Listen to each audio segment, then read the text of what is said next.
میرے مولا خیمے کے پاس، میرے مولا خیمے سے نکل کر اس میدان میں گئے، جناب ہلال بھی ساتھ ہے۔ میرے مولا سے پوچھو مولا یہاں کیا دیکھ رہے ہیں؟ کہا ہلال، ہاتھ پکڑا ہلال کا اور دکھایا دیکھو یہ مقام وہ ہے کہ جہاں علی اکبر شہید ہوں گے، یہ وہ مقام ہے جہاں قاسم کا لاشا گرے گا، یہ وہ مقام ہے جہاں پر محمد شہید ہوں گے، یہ وہ مقام ہے جہاں حبیب کا لاشا گرے گا، یہ وہ مقام ہے کہ جہاں پر مسلم شہید ہوں گے اور ایک ایک صحابی کا دکھا دکھلائے۔ اللہ اکبر۔ پھر ایک گودال کی طرف گئے، ایک نیچے زمین ہے، نیچے دوسری طرف گئے، کہا یہ مولا یہ کون سی جگہ ہے، یہ گودال کون سی جگہ ہے جہاں آپ جا رہے ہیں؟ کہا یہ وہ مقام ہے کہ جہاں پر میرا سر میرے بدن سے جدا کیا جائے گا۔ اللہ اکبر، اللہ اکبر۔ میرے مولا خیمے کی طرف واپس پلٹے، خیمے کی طرف واپس پلٹے، اپنی بہن کے خیمے میں گئے، جناب زینب کبریٰ کے خیمے میں گئے تاکہ بہن کو دلاسا دے سکے۔ تو اب ہلال خیمے کے باہر کھڑے ہوئے ہیں، بھائی اور بہن کی گفتگو کی آواز باہر آئی۔ بہن نے پوچھا بھیا آپ نے اپنے اصحاب کو امتحان تو کر لیا ہے نا، ایسا نہ ہو جیسے بابا کو اور بھیا کو دھوکہ دیا۔ میرے مولا حسین نے کہا یہ وہ افراد ہیں جو مر جائیں گے، کٹ جائیں گے، لیکن ساتھ نہ چھوڑیں گے۔ لیکن ہلال نے جب شہزادی کی یہ بات سنی تو گریہ کرنے لگے اور دوڑتے ہوئے گئے حبیب ابن مظاہر کے پاس، بتلایا حبیب شہزادی کو ابھی تک ہم پر یقین نہیں آیا ہے، اگر مناسب سمجھو تو اصحاب کو جمع کرو اور بیوی کو یقین دلاؤ۔ تمام اصحاب جمع ہوئے، حبیب ابن مظاہر نے بتایا کہ بیوی کے پاس جا کر انہیں یقین دلانا ہے، اپنی وفا کا یقین دلانا ہے۔ تمام اصحاب جمع ہو گئے، انصار جمع ہو گئے خیمے، بیوی کے خیمے کے باہر، اور آواز دی بیوی آپ کو ہمارا سلام، آپ کو ہمارا سلام ہو، آپ کے غلام موجود ہے، خدائی قسم اگر میرے مولا اجازت دے تو اپنی تلوار سے اپنے سروں کو جدا کر دے۔ اجرکم اللہ، آج شب کریا ہے، شب اندوہ ہے۔ اللہ اکبر۔ ہاں یہ اصحاب نے اپنی وفاداری کو پیش کیا، اور صاحب میرے مولا نے کہا جاؤ، جا کر عبادتوں میں مشغول ہو جاؤ۔ ایک جگہ میرے مولا بیٹھے اپنی تلوار کو سیکل دیے جا رہے تھے اور کہہ رہے تھے یا دہر فلکا من خلیل، اے دنیا تیری بے وفائی پروائی ہو، تو کتنا بے وفا ہے کہ تو نے کتنے ہی نیک لوگوں کو ہڑپ کر لیا۔ ہاں یہ تو ہونا ہی تھا، اس لیے کہ دنیا میں رہنے کے لیے کوئی نہ آیا۔ ارے یہ اشعار کو جو جناب زینب نے سنا تو ہائے گریہ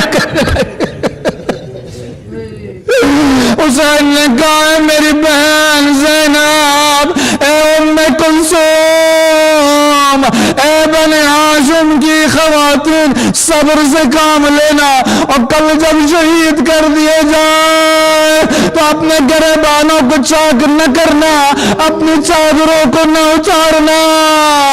اللہ اکبر۔ میرے مولا نے تو تسکین دی، لیکن مولا بیویوں کو صبر کیسے آئے گا؟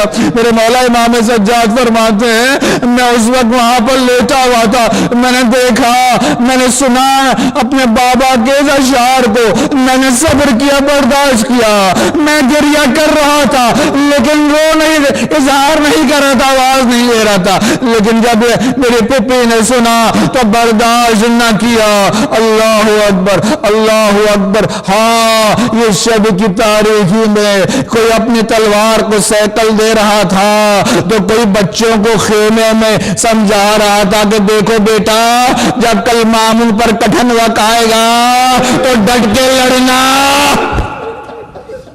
پیچھے نہ ہٹنا، بتلانا کہ تمہاری ابن ابی طالب کے نواسے ہو، تمہارے رگوں میں ان کا خون دوڑ رہا ہے۔ اللہ اکبر، اللہ اکبر۔ اجرکم علی اللہ، اجرکم علی اللہ۔ اور نہیں معلوم وہ ماں اپنے شش ماہ کو کیا لوریاں دے رہی تھی،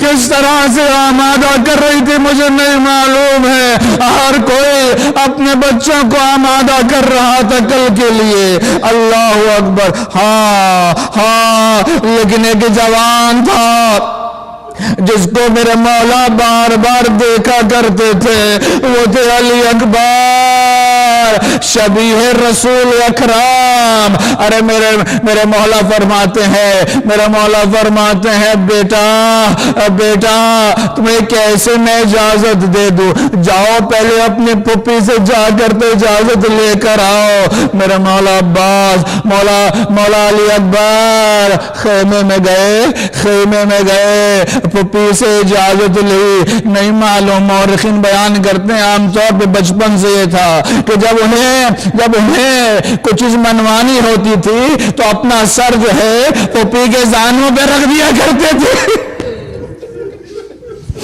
شاید اسی طرح سے پھپھی کو آج بھی منایا ہوگا۔ اب خیمے سے علی اکبر نکلنا چاہتے ہیں، لیکن بیویوں نے اور بچیوں نے سب نے علی اکبر کو گھیر لیا ہے۔ مورخین کہتے ہیں کہ ارے خیمے کا پردہ اٹھتا تھا گر جاتا تھا، اٹھتا تھا گر جاتا تھا۔ معلوم ہوا علی اکبر خیمے سے نکلنا چاہتے تھے، ارے کوئی بی بی علی اکبر کا دامن تھام لیتی تھی، ارے نکلنا چاہتے تھے کوئی بچی علی اکبر کو کھینچ لیتی تھی۔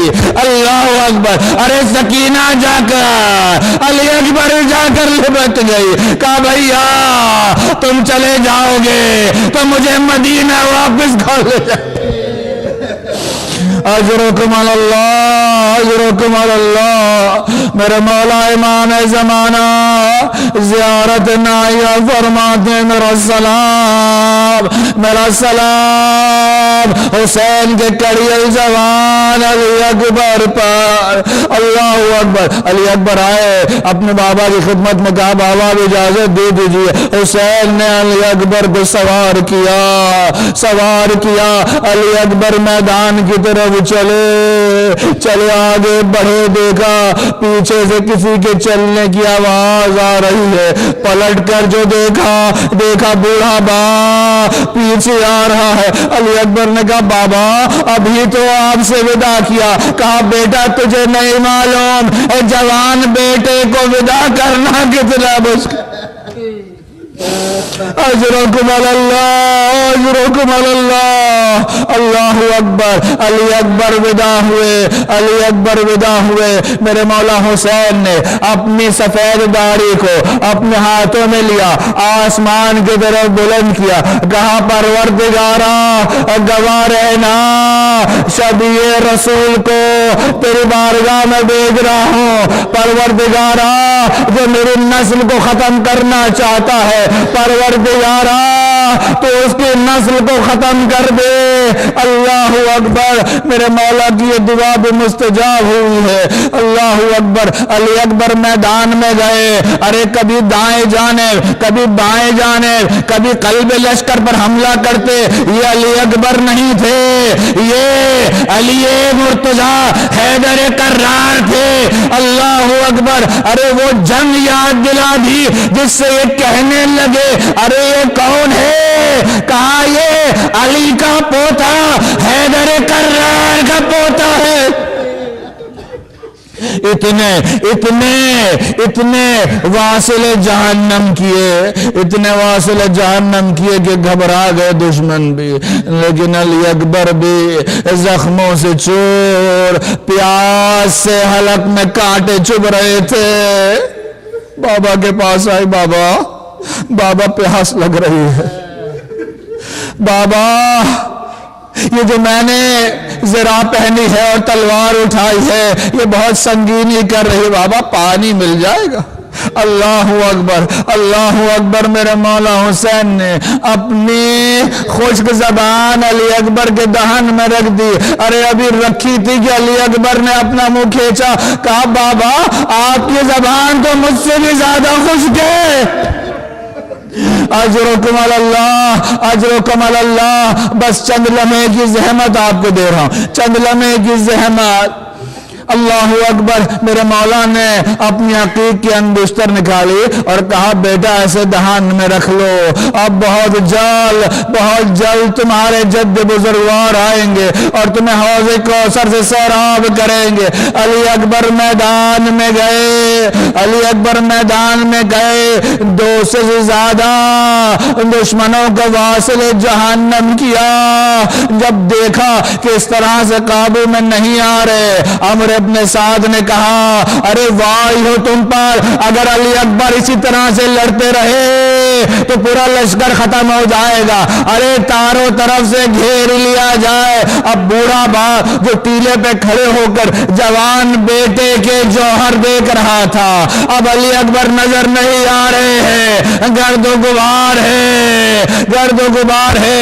ایک لعین نے علی اکبر کے فرق مبارک پر تلوار ماری تو ایک نے پشت سے علی اکبر کے نیزہ مارا جو قلب مطہر سے باہر نکلا۔ اللہ اکبر، علی اکبر گھوڑے سے نیچے آئے، علی اکبر کا گھوڑے سے نیچے آنا تھا کہ مورخین لکھتے مقتل میں کہہ رہے اتنی تلوار کے وار کیے کہ علی اکبر کے ٹکڑے سلام کیا علیکہ من السلام یا بچے، بابا میرا آخری سلام قبول کیجئے، بابا میرا آخری سلام قبول کیجئے۔ ارے حسین دوڑتے ہوئے جو علی اکبر کے پاس آئے، ابھی کچھ سانسیں باقی تھی، اللہ اکبر۔ حسین نے کہا بیٹا یہ سینے پر کیا ہاتھ رکھا ہے؟ کہا بابا کچھ نہیں۔ ہاتھ کو جو ہٹایا تو دیکھا ارے نیزے کی کنی موجود تھی۔ ارے میرے مولا حسین نے ارے نیزے کی کنی کو نکالا، ارے خون فوارہ مارتا ہوا بولا کہا بیٹا میرے مولا حسین نے اپنے گالوں کو علی اکبر کے گال پر رکھا اور کہا اے دنیا اب علی اکبر کے بعد میرے لیے کچھ بھی باقی نہ رہا۔ بوڑھا باپ جوان علی اکبر کو کیسے اٹھاتا، علی اکبر کا سینہ اپنے سینے پہ رکھا اور کھینچتا ہوا خیمے کی طرف لے گیا۔ ارے علی اکبر کا لاشا خیمے میں پہنچنا تھا، ارے بیویوں کی آؤ فغا وہاں محمد وہاں علی وہاں فاطمہ وہاں حسنا۔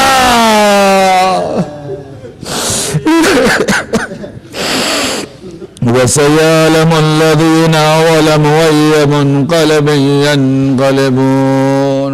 ماتم حسین۔